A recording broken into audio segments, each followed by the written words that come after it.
You need to be writing email sequences that are automated and sent out to new subscribers so that they can get to know you a little bit more. Plus, you can use sequences to sell your products and services. This is the beauty of email marketing tools because it's all automated, and this can be happening all in the background while you do everything else that you need to do to run your business, so that you don't have to be sending specific emails on specific dates to specific people all the time. I mean, you would be spending your entire life doing this manually if you had to do it like that. So with any email marketing tool, you should be able to automate it. There's different types of sequences that you can have. You can have an introduction sequence that welcomes people to your website, to you and your brand. An educational sequence where it's just if someone wants to learn more about a topic, you have a sequence of emails that helps them learn more about a topic. You have your product launches. If you're launching a new product, you can have a multiple email sequence that you send to people. You have your follow-up email sequence to people who have purchased a product to keep them engaged, to make sure they're happy with whatever they've purchased. Lots of different types of email sequences. Here's just a quick sample sequence that is sort of your typical email sequence that I like to send to people. This is for people who come and are brand new to my website or are brand new to one of my products. For example, a free course. I'll send them an intro email, and then I'll follow it up with 2 educational emails. And these 2 educational emails are purely educational. It's just additional content that will benefit them. I followed that up with what I call an inspirational email. This is an email that is not selling a product, but it's selling the benefit of whatever product or service I'm offering. For example, if I'm teaching a class on Adobe Premiere Pro video editing and I want to inspire someone to learn this software, I'll show examples of types of videos that people can create with that software. Or I'll share an interview that I did with someone who uses Adobe Premiere Pro. So this is the email that is not necessarily teaching them something new, but it's inspiring them and making them want to learn or to use the product that I'm about to sell them in the next email, which is the soft launch, which is an email where I first start to mention the product that I have.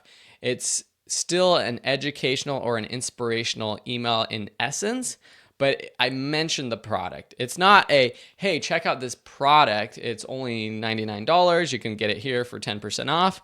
It's more of an email where I'll follow up on the inspirational email that I just sent saying, I hope you enjoyed that story about Joe Schmo who learned Adobe Premiere Pro and now has a full-time job in the film industry. Here's a cool tutorial on how to create better titles with Adobe Premiere Pro. If you're really interested in liking the tutorials that I've been sending you, I actually have a full course for you that you can purchase where you learn everything from beginning to advanced. That kind of email. I'll follow up that soft sale with another inspirational email to reinforce the idea. And this maybe is a testimonial from a student of mine, a user. How did the product change their life? I might include a link to the product in this email, maybe not, because in the following up email, the hard sell, that's where it's just purely promotional. There's no sort of fluff, there's no education. It's just, hey, here's this product. I hope you've been enjoying these emails that I've been sending you. If you want to take it to the next level, purchase here. Just click here, explain how you purchase it. And then, of course, a follow-up. This will probably look different if they purchased versus if they didn't purchase. In ConvertKit and most tools, you can automate it. So if someone purchased a product, they might be transitioned to another sequence entirely. Or you can usually add funnels to your emails. So if someone purchased, then they wouldn't actually get the follow-up email that says or asks, why didn't a person purchase the product that you promoted? Or whatever your follow-up is to people who don't purchase. But it's a good idea to have those follow-up emails. At the end of the day, remember that the goal with a sequence is to educate and inspire. And if you can educate and inspire, the selling will be easy. I'm about to show you actually some of my sequences that I'm using so you get a better sense of how I'm having success with this. But a few quick things on how to write better sequences. The first is to use evergreen content. If you have YouTube videos or blog articles that you think are really high quality and are related to this sequence, create a whole email about it. Maybe use that as sort of the base of your email, and then if you want, you can have people click to the article or to the YouTube video. This is a great way to keep that old content that is still high quality alive and just getting people aware of it. There's no reason to try to reinvent the wheel if you've already written about these topics. Just use a blog article that you've already created. Personalize it with their name. Most times with this software, during the opt-in form, people will submit their name. So in the emails that you sent, you can personalize it to that person's name. So the email isn't just, hey, this is an email, blah, blah, blah, whatever you say. It's, hey, Phil, hope you're doing well today. And you include their name in that email itself and try to make it more personal that way. Another tip is to send it at the right time. This is going to depend on the email tool that you're using, but some of the tools allow you to set when emails go out. And there's lots, I'm going to actually include some links to articles that explain all of this, but there's a lot of research that's been done into when's the best time to send an email. There was sort of an aggregate article that I recently read. They did a lot of research from many different sources, and they found that Tuesdays and Thursdays at 10 a.m. is a great time.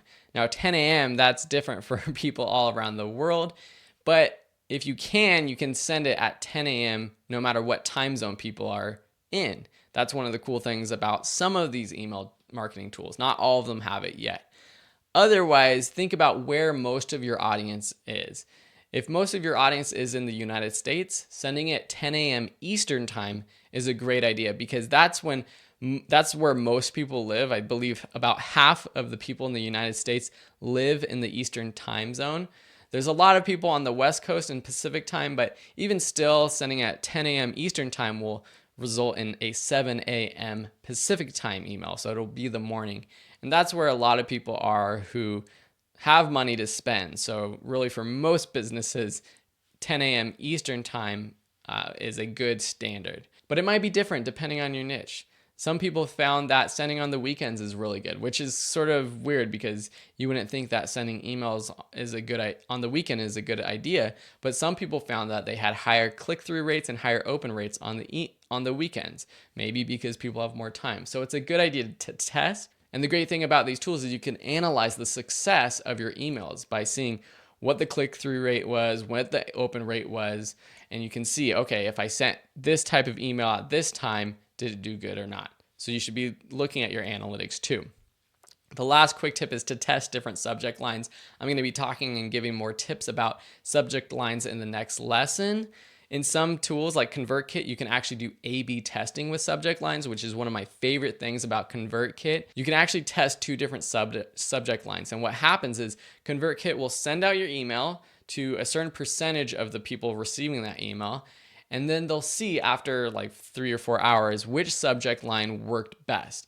And based off of that data, they'll send out the rest of the emails to the list that you're sending to with the subject line that converted better. So let's dive into ConvertKit so we can see some real world examples of what I'm doing. Here is my Online Course Masters behind the scenes account. I just launched this account. I have about 1,000 subscribers for about a month and a half or so. But there's a few sequences. I launched this brand new free trial of my masterclass. And so whenever anybody subscribes, they get this free masterclass. For example, when someone listens to my podcast and joins through the podcast page, they get on this podcast sequence. If someone attended one of my webinars, I'll put them on a workshop sequence. This is a follow-up to the webinar that tries to ultimately promote the masterclass. And this is the masterclass purchaser. So this is a new product that I launched about a month ago. So far, we've had 11 people sign up for it. So pretty darn cool for this specific program. And you can see the open rates and the click rates for these different sequences. The open rate for the masterclass free trial sequence is super high. And that's because this is a challenge-based sequence. So it's basically a 6-day or a 5 or 6 day sequence that people get. And it's a 5-day challenge for people to get started with teaching online. So when people sign up for this, they know that they're going to be working hard for the next week. And that's why I believe the open rate is higher. The masterclass is super high open rate because these are people who actually purchased and paid a premium price. The podcast sequence is also relatively high, and that's because this is specifically targeted to people who listen to my Online Course Masters podcast. Before, this used to be the same sequence that people got when they signed up on Video School Online. And a lot of people go to Video School Online who aren't interested in teaching online. So the open rate and the click rate was really low compared to this new sequence that I set up. And so I'm really actually happy about the open rate. Let me just show you, for example, the masterclass free trial sequence. So here, this is how it's set up in ConvertKit. And again, I know this isn't going to be the same for everyone, but you can see that I've got a welcome email, and then each day I send them the steps for the next part of the challenge. Every email I have an action item, which usually is to click on something to watch a video. And then ultimately here you see that I have my sales pitch down here. And if someone doesn't get the purchase the product, I send up this "what did I do wrong" email. And this is a great subject line that works really well. I get a lot of responses from this from people who actually respond and talk to me about what I did wrong or why they didn't purchase. And that gives me a lot of feedback to improve my product, my pricing, and just how I sell my different products. You see here in ConvertKit, there's this funnel, and what happens is that if anyone has actually purchased the class, they don't get this email, because that would be awkward if you purchase the class and then I'm asking you, what did I do wrong? Why didn't you purchase this? That wouldn't make sense. So that's just one of the real world examples of how that worked. The podcast sequence, here you have, this is a pretty much purely educational sequence.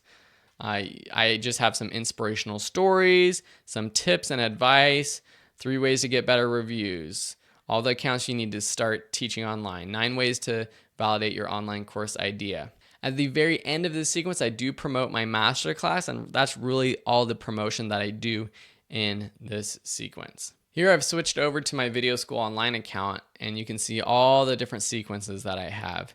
You can see that it contains information on the subscribers that are part of these different sequences. Some are sequences that are built for people who enroll in my free classes. Others are just sequences that I've used in the past with different lead magnets or opt-in forms. And ultimately, what I think you should do is to go to your competitors' websites, people who you want to emulate and compete with, and sign up for their email sequences. See what they're doing, see how you can improve upon their email sequences, doing it your own way, of course, not copying, but just using them as inspiration. Now, in the next lesson, we're going to be talking more about how you can increase your open rate with better subject lines.